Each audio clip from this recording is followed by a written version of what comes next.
Bola, saudara kita beralih ke aksi korporasi perusahaan infrastruktur logistik negara. Menteri BUMN Erick Thohir pertengahan bulan lalu merombak komposisi direksi Pelindo 1. Lalu bagaimana dengan target tahun ini? Apa yang kemudian jadi prioritas dari Pelindo 1? Kompas Bisnis sudah bergabung bersama dengan Direktur Utama Pelindo 1, Bapak Prasetyo. Halo, selamat pagi. Pak Prasetyo, apa kabar? Selamat pagi, Oke. alhamdulillah kabar baik, salam Oke, sehat. kabar baik ya, alhamdulillah Pak. Yang pertama, kami mengucapkan selamat dulu sudah mengemban tugas yang baru per 15 Maret lalu, Pak. Jangka pendek dulu deh, rencana jangka pendek Anda sebagai Direktur Utama dan kemudian tugas apa yang diamanatkan kepada Anda dari Menteri BUMN? Kami memang tetap melanjutkan program-program yang telah direncanakan manajemen sebelumnya, eh, antara lain program-program yang terkait dengan revenue enhancement, effectiveness, cost effectiveness, kemudian juga ke operation excellence. Dan selain itu kita juga melakukan percepatan-percepatan untuk program-program yang memang menjadi prioritas kami, salah satunya di Kuala Tanjung, itu Mbak.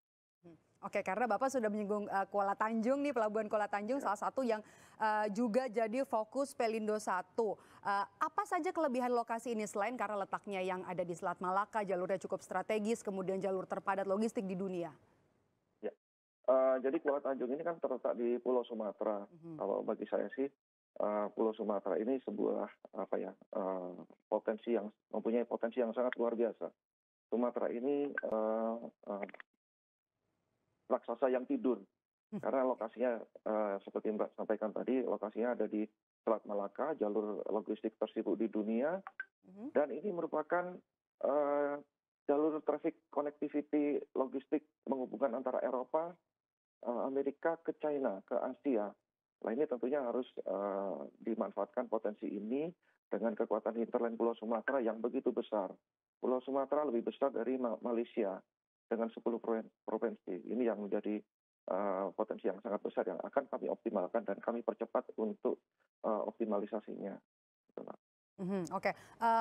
Pak, boleh diinformasikan kepada kami perbedaan kondisi Kuala Tanjung sebelum ada pandemi COVID-19 dan sesudah ada pandemi COVID-19? Baik, Kuala Tanjung ini beroperasi di pertengahan tahun 2019. Memang untuk sebuah bisnis infrastruktur itu starting pertama untuk operasi ini tidak terlalu besar ya untuk trafiknya, tetapi sebenarnya dibandingkan dengan 2020, trafik yang tercapai tahun ini sampai dengan Februari ini, kita growth-nya cukup menggembirakan, Pak. Oh gitu, Jadi oke. mulai dari sejak operasi 2019 sampai dengan 2020 akhir sampai dengan Februari ini 2021 itu cukup menggembirakan secara trafiknya. Sudah menunjukkan grafiknya kemudian bisa kita katakan naik begitu ya Pak ya? Ya, ya, ya. Kita untuk dibandingkan dengan 2019 awal sampai akhir 2020 trafik untuk kontainer naik sekitar 125%, Mbak. Kemudian untuk Wow. curah cair 259%. Ini yang cukup menggembirakan. 125%. Padahal kalau kita Iya, tahu banyak juga negara-negara yang saat ini sebenarnya di tahun 2020 bahkan di 2021 ini di awal masih ada yang lockdown ya Pak? iya, iya, iya. Mhm. Karena memang Kuala Tanjung ini kita branding sebagai Indonesia Logistik and Supply Chain Hub. Sehingga orang sudah pelaku-pelaku bisnis logistik sudah mulai terinformasi dengan keberadaan Kuala Tanjung. Sehingga mereka memanfaatkan Kuala Tanjung sebagai salah satu hub untuk logistik mereka. Mhm, mhm, mhm. Menurut Anda, apakah sudah optimal? Kalau kita lihat kan sebenarnya Kuala Tanjung ini punya kelebihan gerbang logistik global, ada di sana semua. Apakah ini sebenarnya sudah optimal menurut Anda? Masih belum, Mbak. Oleh karena itu tugas kami adalah melakukan percepatan untuk optimalisasi. Kita Pelabuhan Kuala Tanjung ini terintegrasi dengan kawasan industri. Ini yang merupakan kekuatan kita untuk melakukan atau meningkatkan utilisasi dari Pelabuhan Kuala Tanjung. Nah, hinterland kami selain kawasan industri di Kuala Tanjung, kita juga ada kawasan industri Semanggi yang berjarak hanya 40 kilo. Nah, ini didukung dengan pengembangan infrastruktur dasar, infrastruktur darat, yaitu adanya jalan tol, jalur kereta api yang saat ini dibangun oleh pemerintah, maka potensi Kuala Tanjung ini sebagai hub ini cukup besar. Sehingga ini mampu meningkatkan utilisasi dari Pelabuhan Kuala Tanjung dan menjadikan Kuala Tanjung sebagai gerbang logistik Indonesia ke jaringan logistik global. Ada nilai lebih di sana. Kemudian juga tadi Anda sempat mengatakan Pak Dirut soal integrasi di sana. Tapi kenapa Kuala Tanjung ini masih belum optimal dari kapasitas 600.000 TEUs, baru 78.000 TEUs atau sekitar baru 11% saja Pak yang bisa dimanfaatkan. Apa kendala terberatnya? Ya, sebenarnya kembali lagi bahwa infrastruktur atau bisnis infrastruktur ini adalah bisnis yang long term. Kita tanpa ada dukungan infrastruktur yang lain, seperti tadi saya sampaikan, tanpa ada dukungan jalan tol, kereta api, dan pengembangan kawasan industri, tentunya Kuala Tanjung ini tidak akan berkembang secara optimal. Nah, itulah yang akan tugas kami yang akan kami percepat pengembangan kawasan industri, kemudian pemerintah dengan tugasnya yaitu mempercepat connectivity jalan tol, kemudian juga kereta api. Ini harapannya dengan connectivity yang lengkap, maka kita bisa bersaing dengan Malaysia. Kita tahu bahwa di Selat Malaka ini hampir 120.000 kapal per tahun. Nah, ini yang belum kita manfaatkan secara optimal. 120.000 kapal ini harusnya bisa kita manfaatkan. Katakanlah kita ada bunkering bisnis yang ada di Kuala Tanjung. Maka kapal-kapal yang sejumlah 120.000 itu, katakanlah 30%-nya aja bunkering di tempat kita, di Kuala Tanjung, itu sudah membuat kita happy. Nah, ini sebabnya yang connectivity ini sangat penting bagi pengembangan Kuala Tanjung. Oke, connectivity jadi penting Pak. Kemudian kalau kita kalau rencana dari Pelindo 1 sendiri untuk tantangan itu secara jangka pendek dan jangka panjang, apakah ada juga kemungkinan membutuhkan bantuan support Pelindo 1 misalnya pendanaan dari SWF mungkin? Ya, kami sudah berdiskusi dengan SWF terkait dengan percepatan pengembangan kami di Kuala Tanjung, sehingga nantinya harapannya bantuan atau support dari pemerintah melalui SWF ini bisa meningkatkan percepatan itu. Karena memang saat ini pendanaan ini sangat penting ya. Karena untuk pengembangan kawasan industri, untuk pengembangan hinterland yang ada di belakang Kuala Tanjung ini, itu sangat penting bagi kami. Oke, kita sekarang bicara soal target 2021 nih Pak, dan yang menjadikan Kuala Tanjung ini sebagai industrial estate yang diminati oleh para investor. Sudah berapa banyak sebenarnya yang bermitra, lalu siapa lagi yang sedang dipepet untuk diajak kerjasama, Pak Dirut? Ya, memang ada beberapa mitra strategis kami yang internasional, mitra strategik internasional yang terkait dengan bisnis logistik. Salah satunya adalah DHL Global Forwarding. Ini sudah ada MOU dengan kami. Rencananya memang nantinya DHL Global Forwarding ini akan menjadikan Kuala Tanjung ini sebagai hub logistik mereka. Nah, ini tentunya akan bisa meningkatkan utilisasi dari Kuala Tanjung ini. Kemudian juga ada beberapa mitra strategik kami dari Asia, kemudian dari internasional ini juga bisa meningkatkan dan meningkatkan percepatan optimalisasi dari Kuala Tanjung ini.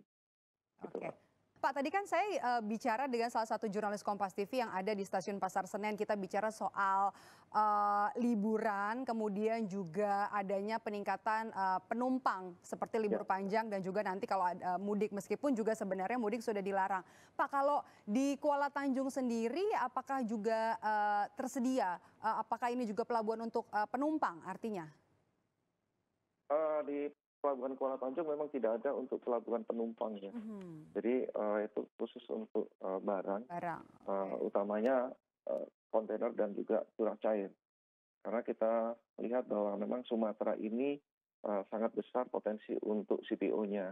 Jadi memang harapannya Kuala Tanjung ini sebagai hub untuk CPO, untuk curah cair. Dan yang paling potensi lagi juga besar potensinya adalah kita akan menjadi hub untuk energi. Itu oil and gas.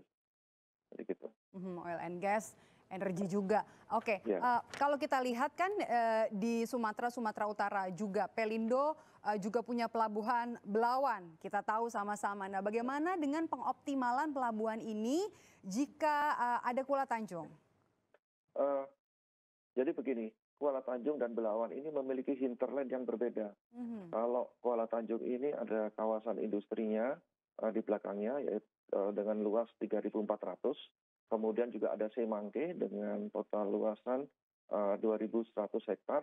Dan juga industri-industri yang dari Sumatera, dari Kuala Tanjung ke bawah, ke selatan. Tetapi kalau untuk di Belawan, ini hinterlandnya adalah dari Medan ke utara, Medan ke atas. Eh, di Belawan ada kawasan industri Medan, juga ada beberapa kawasan industri, kemudian juga ke arah Aceh ini juga potensi untuk kawasan industrinya juga cukup besar, sehingga Kuala Tanjung dan Belawan memang mempunyai hinterland yang berbeda. Cuman memang dari Belawan kapasitasnya tidak akan kami kembangkan lagi. Kita mengoptimalkan dari yang sudah ada. Tetapi untuk Kuala Tanjung kita push, kita optimalkan kapasitasnya sehingga nantinya memang akan menjadi future port dari Sumatera nantinya Kuala Tanjung. mhm, Dengan dukungan-dukungan infrastruktur yang ada, mhm, jalan tol, kereta api, kemudian connectivity dengan Kuala Namu, mhm. ini sangat potensi Kuala Tanjung menjadi hub untuk logistik. Itu yang menarik DHL untuk kenapa mereka mau masuk ke Kuala Tanjung. Gitu, Mbak. Jadi integrasi dengan sarana transportasi itu juga nanti yang harus terus Iya, dikejar ya? iya, iya. Gitu. Mhm, oke, kalau misalnya target untuk, keuangan, kinerja keuangan dari Pelindo I bagaimana Pak di tahun ini? Di tahun ini walaupun kita menghadapi pandemi, Mhm, kita optimis, Mbak. Kita optimis untuk bisa mencapai target yang lebih baik dari tahun kemarin, dari tahun 2020. Karena apa? Karena secara traffic memang untuk walaupun ada pandemi, mhm, untuk domestik ini kontainer ini naik sekitar 4-5%. Nah, mhm, ini tentunya kami optimis sekali dengan adanya program pemerintah vaksinasi vaksin ini akan menjadikan perekonomian akan pulih kembali. Dan pelan-pelan di tahun 2021 ini kita bisa meraih target yang lebih baik dari tahun kemarin. Gitu, Mbak. mhm. Oke, baik, terima kasih sudah bergabung, Ya, sudah terima kasih. sudah bergabung bersama kami Direktur Utama Pelindo I, Pak Prasetyo, pagi hari ini di Kompas Bisnis. Sehat selalu, Pak Prasetyo. Salam sehat dan bahagia. Terima kasih. Dan usai jeda, saudara, kami akan kembali dengan sejumlah informasi lainnya di Kompas Bisnis dan juga di Sapa Indonesia Pagi, maksud kami, bersama dengan Timothy Marbun dan juga Bayu Sutiono.